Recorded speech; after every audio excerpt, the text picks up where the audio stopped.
Hello, and welcome to the Mobile User Acquisition Show, a podcast to help you unlock tremendous growth for your app.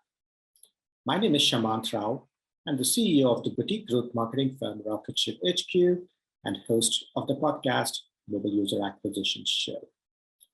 In each episode, we feature experts in the field of mobile growth and discuss strategies, tips, and pointers from the leading edge of mobile growth marketing. By the end of each episode, you will have gained actionable and tactical insights that will help you make more informed decisions in your own work around growth. The Mobile User Acquisition Show is produced by Meryl Vincent, Content Marketing Manager at Rocketship HQ. Build an amazing product, they say. But what the hell does that objectively mean? In today's episode, I'm going to try to objectively answer the question about what it means to build an amazing product in a very quantitative way. Today's episode is an extract from our new case study, growing to 4x UA budgets profitably with 150% ROAS post-ATT.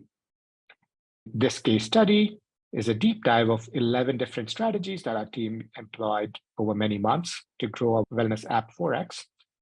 You can click on the link in the show notes to swipe the exact strategies we used in order to unlock growth for your own apps. And you can do this even in the post-ATT world. You can check out this and other case studies over at rocketshiphq.com/case studies. In today's episode, I talk about the 3 key types of product metrics that we typically recommend reviewing to evaluate the scalability of a subscription app.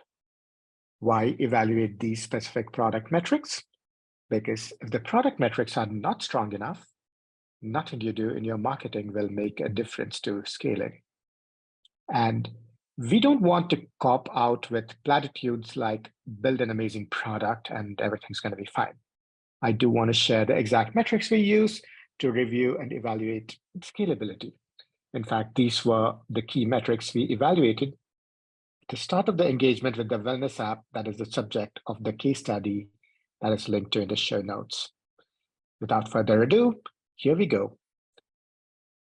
Product metric number 1 is a trial to paid conversion rates. As nearly every subscription app has a free trial, this is a key metric.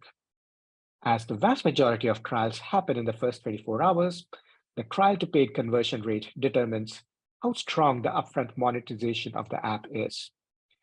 While reviewing your trial to paid conversion rate, it's also important to look at your trial to paid conversion rate only in the US and on iOS and Android separately. And this is because US is your most important geo for the vast majority of apps. And if you look at all other geos, there is a lot of variability among conversion rates. And what is the number that we typically look for trial to paid conversion rates? We typically look for at least 40% as a benchmark for healthy subscription apps in order to ascertain scalability. Metric number 2 is retention of paying users. Again, this is a critical set of metrics for subscription apps. The first paid transaction offers a good signal of monetization, but what happens after the first transaction is what impacts the eventual investability of the product. Without strong retention, a user might start a trial but cancel right after, or they might convert to a paying user but cancel after a month, either because they did not find enough content in the app or because they did not find the app to be valuable enough, which is why the retention of paying users is critical. What metrics do we use to evaluate this? We typically look for a minimum of month one retention of 60% for monthly plans and year 1 retention of 30% for annual plans to ascertain scalability of an app. Number 3 is monetization, LTV, and unit economics. Trial to paid conversion rates and retention are important metrics, but they do not give you the full picture. What truly matters is whether your unit economics enable you to scale. Monetization metrics are critical because they govern your CPA ceiling. Products with strong monetization can support higher cost per trial for user acquisition activity. And what is the metric that we typically look at.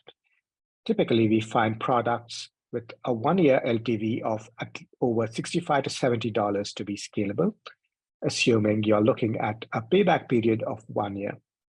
Although this is a category of metrics where there can be a bit more variability, as there are verticals of subscription apps where lower LTVs can be scalable because CPAs can be typically lower for more mainstream products.